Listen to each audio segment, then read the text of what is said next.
Some news came in earlier today. Seahawks strong safety Chancellor retired on Twitter today. I'll link an article from ESPN so you know that it's true.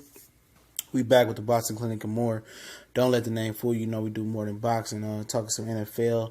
And this has been rumored for quite some time. Him and Cliff Averill, both on the Seattle Seahawks defense, both suffered neck injuries. And, Cam probably thought, he could come back, but he couldn't. He was facing paralysis, where he couldn't, lose his, feeling his limbs and not be able to walk and move anymore. And, in the link, you can see his heartfelt, retirement, leaving the game, man. It's tough.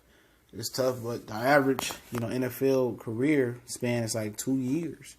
And people forget how physical and how demanding the game is on one's body. And people see a lot of guys like Peyton Manning played 10-plus years, Tom Brady played 10-plus years, and for every one of them, it's 20, 30 guys that don't even make it 1 or 2 years in the league, And it's tough. It's tough at any given moment. The game could tell you goodbye. You can lose your life on that field, man, for somebody that played that game many, many years on many different levels. Yeah, it's hard to envision that happen to you, but, Cam Chancellor put in some work. He was one of the most feared safeties and feared big hitters in the game. He won a Super Bowl a few years ago with the Seattle Seahawks, and I know it's hard to lose an integral part of a defense like that.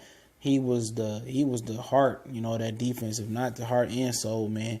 He was an enforcer, and at least he walked away from the game being able to walk and being able to go play catch with his kids and be able to move around his house. And I know it'd be an adjustment for life after football for anybody that lead the game prematurely, but he'll adjust, and hopefully he furthers his education, or hopefully he can put his degree to work, and hopefully he gets some business ideas going, and God willing, he won't ever have to deal with paralysis again.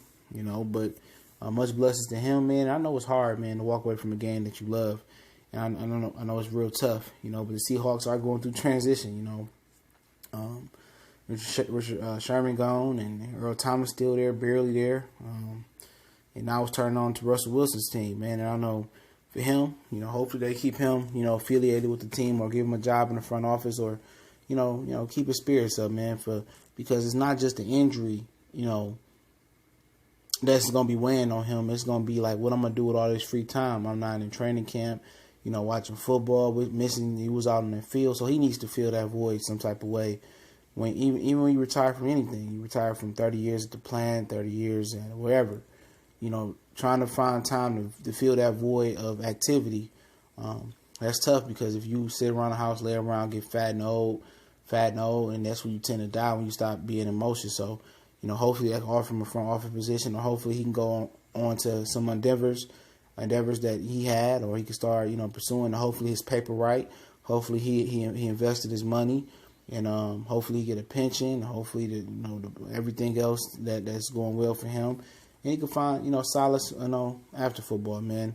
And like I said, I know about this for since last season, man. When you injured yourself, now when you're dealing with the neck injury, it's tough to come back, man. Really, really tough. And yep, that's the NFL for you, man. At any given moment, that thing could be over. And I hope he did right by his money, and hope he has a plan after football. And I think he's a very, very bright individual. I think he will have a plan. I think he done right by his money, and let's see, man. Let's see if he want to be a coach. He want to be a high school coach. Do he want to start his own business? I mean, that could be something I'd be interested to see. What's his next venture in life, and how he feels. How will he fill the void of football, man? Seattle, at least they got a championship. They should have got more than one. With Malcolm Butler intercepting that, but they remember that's one of the most fearsome and young, hungry defenses and teams in NFL history. But don't forget, this is Boxing Clinic and more. We're on Facebook, Instagram, Twitter. All those links in the description.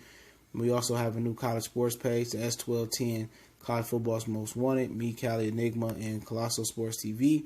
The link in the description is right there with the Facebook, Instagram, and Twitter link. And also, don't forget to subscribe, hit the bell icon so we upload and go live. Last video for the night. Don't forget to share. Much blessings, and don't forget we covered a lot today.